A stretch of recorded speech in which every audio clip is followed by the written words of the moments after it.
भारत के 15 शहरों पर टारगेट करने का पाकिस्तान ने प्रयास किया, जिसे भारत की अभेद्य सुरक्षा प्रणाली ने नाकाम कर दिया और लाहौर के एयरबेस का जो डिफेंस सिस्टम है वो डिस्ट्रॉय कर दिया गया। रशिया के पास S-400 एंटी मिसाइल सिस्टम है जो दुनिया के सबसे एडवांस एंटी मिसाइल सिस्टम में माना जाता है। आज वही सुदर्शन चक्र के रूप में हमारे पास है और जिसने एक बड़ी भूमिका निभाई इन 15 शहरों पर होने वाले अटैक को काउंटर करने में। हम रशिया से S-400 ले रहे हैं, फिर भी अमेरिका हमको प्रीडेटर ड्रोन दे रहा है। चाइना का सिस्टम है वो HQ-9 और 16।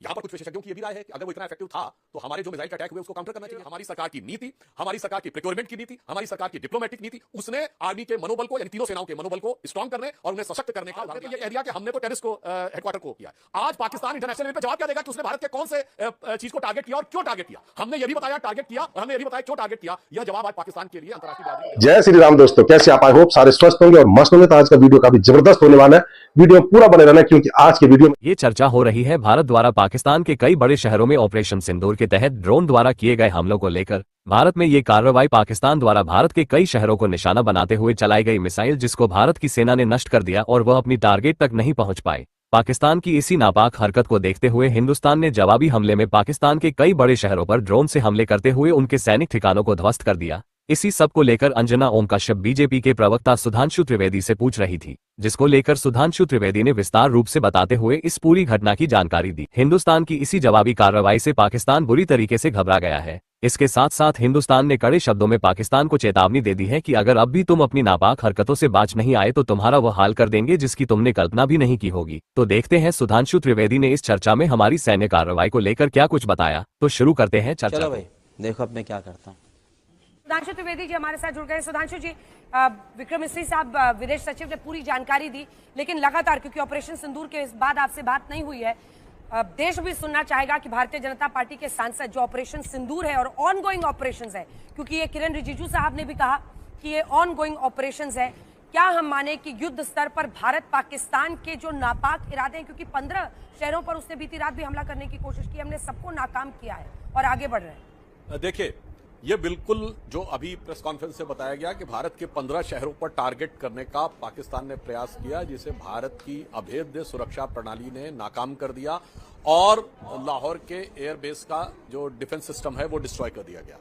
टेक्निकल एक्सपर्ट्स आपके साथ बैठे हैं अंजना जी, जो इस विषय की टेक्निकलिटी को बताएंगे। जैसे अभी टेक्निकल एक्सपर्ट बता रही थी और 2 आपके पास आर्मी के पूर्व अधिकारी बैठे। मैं इसका दूसरा पक्ष बताना चाहता हूं। आप सोचिए कि मोदी जी के नेतृत्व में जो नीतियां रही उनका क्या बदलाव आया। हमारी सरकार आने के बाद सबसे ज्यादा अगर जोर दिया गया तो इंडिजिनस डिफेंस प्रोडक्शन, यानी हमारा घरेलू रक्षा उत्पाद। और आज स्थिति यह है कि हमारे लगभग 73 से 74% इक्विपमेंट केवल भारत में बनते हैं। आज हम एक्सपोर्ट करने की स्थिति में हैं और 20,000 करोड़ का एक्सपोर्ट कर रहे हैं। अभी यहां 2 चीजें आई, एंटी मिसाइल सिस्टम और ड्रोन।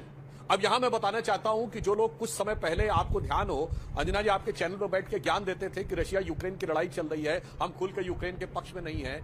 रशिया के पास S-400 एंटी मिसाइल सिस्टम है जो दुनिया के सबसे एडवांस एंटी मिसाइल सिस्टम में माना जाता है।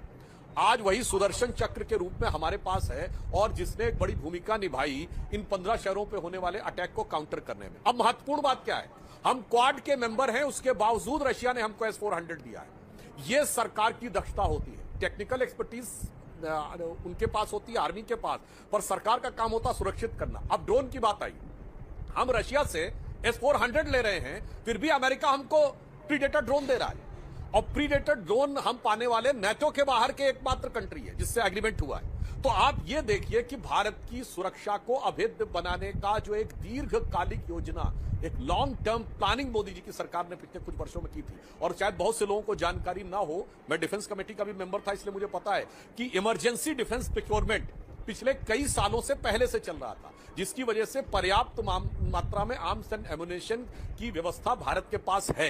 तो इस कारण से हम यह कह सकते हैं कि कूटनीतिक दृष्टि से भी भारत को सामरिक दृष्टि से कितना मजबूत किया जा सकता है, यानी डिप्लोमेटिक डायमेंशंस को मजबूत करते हुए भारत को मिलिट्री वाइज कितना स्ट्रांग किया जा सकता है, इसकी व्यवस्था सरकार ने करके रखी थी और यह कारण है। अब यहां पे एक और बात भी है, वैसे देखिए एक्सपर्ट्स बोलेंगे, जो चाइना का सिस्टम है वो HQ-9 और 16, यहां पर कुछ विशेषज्ञों की यह भी राय है कि अगर वो इतना इफेक्टिव था तो हमारे जो मिसाइल के अटैक हुए उसको काउंटर करना चाहिए था।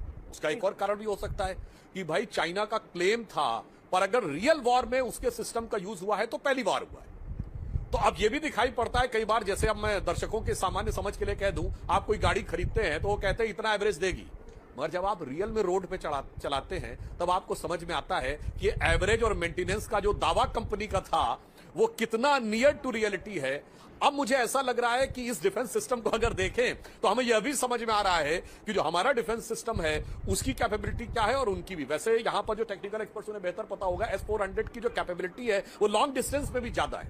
अब दूसरी चीज आती है साहब, सेना के पास तो पहले भी क्षमता थी, मगर मैं ये फिर एक बात कहना चाहूंगा, हमारे इंजीनियर्स ने सैटेलाइट्स बनाए थे, हमने मीडियम रेंज और कॉन्टिनेंटल बैलिस्टिक मिसाइल हमारी सरकार आने से पहले बनाई थी, मगर असॉल्ट राइफल नहीं बनती थी हमारे यहाँ, फाइटर प्लेन्स नहीं बनते थे। किसी के समझ में आ सकता है, इसका मतलब पूर्ववर्ती सरकारें उन्हें बनाना नहीं चाहती थी, कोई भी कारण रहा हो, कंपल्शन रहा हो, मैं इस समय दोष नहीं दे रहा हूं। मगर मोदी जी की सरकार ने आज बनाने का प्रयास किया तो आर्म्स एंड एम्युनिशन के लगभग हर डायमेंशन में भारत काफी हद तक आत्मनिर्भर है।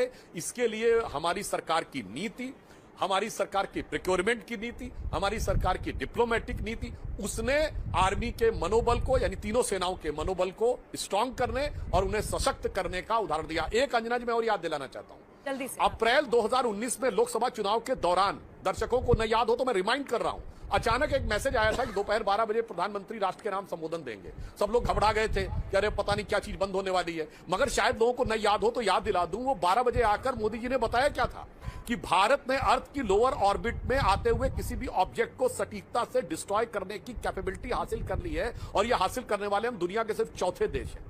अब कोई ये कहेगा कि इसकी प्रधानमंत्री को इसकी आवश्यकता क्या थी बोलने की, तो वो इसलिए थी हम सिर्फ चौथे देश है। उससे क्या होता है, जब भी कोई लॉन्ग रेंज मिसाइल आएगा तो वो लोअर ऑर्बिट से आकर नीचे आएगा और अगर आप उसको सटीकता से डिस्ट्रॉय कर सकते हैं तो आप अपने शहरों को और इंस्टॉलेशंस को बचाने की एक बहुत मजबूत क्षमता रखने वाली कैटेगरी के देश में आ जाते हैं, जो सिर्फ 4 देशों के पास है। इसीलिए सब लोग जो एटॉमिक वेपन और ये सारी बातें कहते हैं, इन चीजों की व्यवहारिक बात अलग है और जो यथार्थ की टेक्निकल बात है वो अलग है। इसलिए इस विषय को समग्र रूप से देखेंगे। और एक और बात देखिए, भारत ने तो ये कह दिया कि हमने तो टेररिस्ट को हेडक्वार्टर को किया है। आज पाकिस्तान इंटरनेशनल लेवल पे जवाब क्या देगा कि उसने भारत के कौन से चीज को टारगेट किया और क्यों टारगेट किया।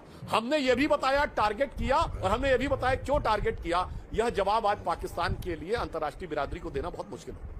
3 बड़ी बात है जिस पर अब मैं चर्चा आगे ले जाना चाहती हूँ। एक तो आपने डिफेंस प्रोक्योरमेंट की बात की, तो इसमें कोई दो राय नहीं है कि चाहे वो S-400 हो जो हमने रूस से लिया, हालांकि थोड़ी बहुत अमेरिका कर रहा था उस समय, लेकिन हमने प्रेडेटर ड्रोन्स भी उनसे लिए हैं। इजराइल से हमने जो ये हैरप ड्रोन्स लिए हैं वो आज काम आ रहे हैं। तो सब कुछ अपना जो रेलेवेंस है उसके लिए हमने पूरी तैयारी की हुई थी और इसीलिए सेना को इतनी बड़ी। कि आपको वीडियो पसंद आएगा, वीडियो पसंद आए तो लाइक कीजिए, शेयर कीजिए और चैनल पर नहीं है तो सब्सक्राइब कीजिए। मिलता हूं फिर किसी नई डिबेट के साथ, तब तक जय श्री राम।